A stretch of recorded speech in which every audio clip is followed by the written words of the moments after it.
had such a picture of this. Just recently, I was speaking at a church in South Florida, and that happens to be where my grandparents, they lived for many years, and ever since, really, I think since I was born, up until my mid-20s, that is where we would go as a family to vacation.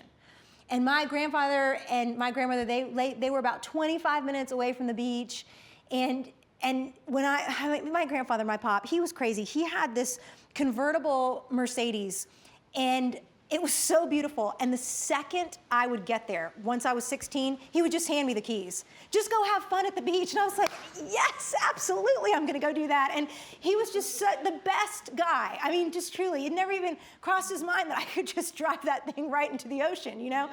And so I had such great memories there. And he lived, my grandparents lived on just several acres.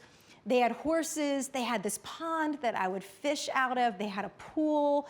He had grapefruit trees, tomato plants. This has got to be where I get my love for all of this, all the gardening and stuff.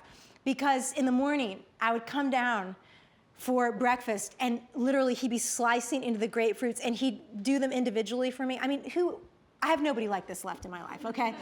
And he'd put this out for me, and he owned these flower shops, and I would go help sell flowers with him. And it was just the best memories, and it was so beautiful. Coconut trees on his property, lemon trees on his property, the most, like, reddest of all tomatoes. So here I was down in that area speaking, and I really didn't think, I mean, I, of course, was thinking about them when I got to South Florida, but South Florida is a pretty big place. And so I wasn't really thinking about their house or their home or having a chance to visit.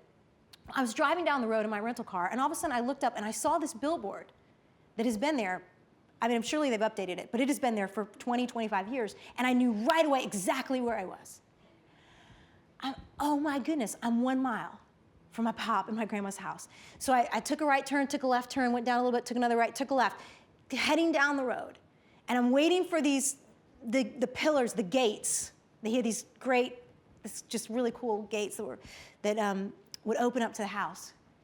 And I pull up to the estate, and I park, and I get out, and it is almost unrecognizable. It is completely overgrown.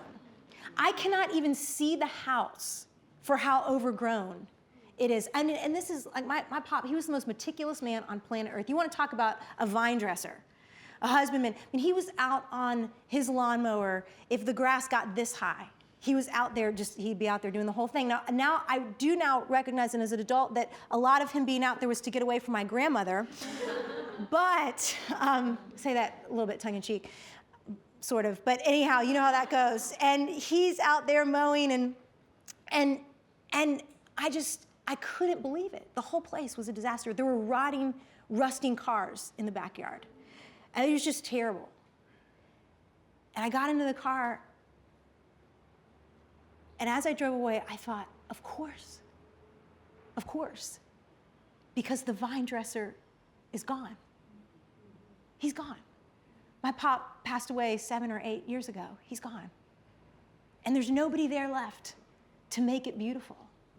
And see, we fear the vine dresser in verse 1 and 2. We fear the pruning, but we need not fear that pruning because he is the one who makes us beautiful.